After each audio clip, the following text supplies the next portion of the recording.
Your dreams are no longer safe. How about this?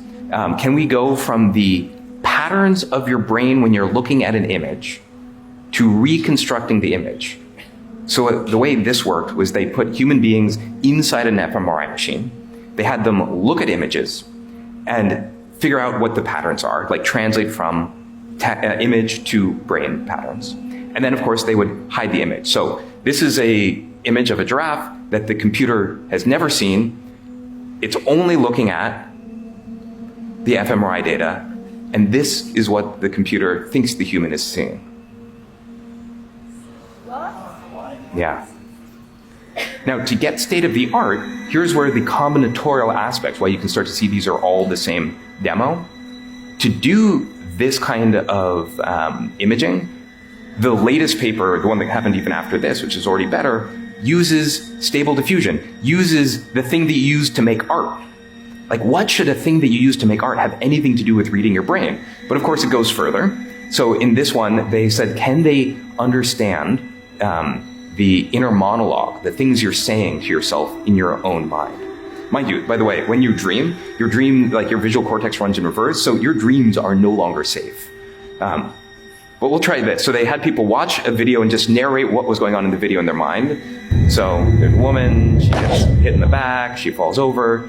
This is what the computer reconstructed the person thinking. See a girl, looks just like me, get hit in the back, and then she is knocked off. So our thoughts, are starting to be decoded. Yeah. Just think about what this means for authoritarian states, for instance.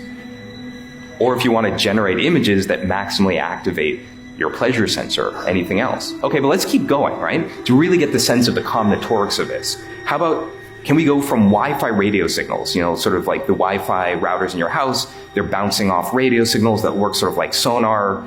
Can you go from that to where human beings are to images? So what they did is they had, a camera looking at a space with people in it. That's sort of like coming in from one eye. The other eye is the radio signals, so sonar from the Wi-Fi router.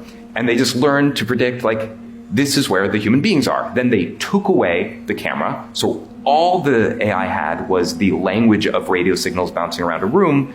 And this is what they're able to reconstruct. Real-time 3D pose estimation, right? So suddenly AI has turned every Wi-Fi router into a camera that can work in the dark, specially tuned for tracking living beings.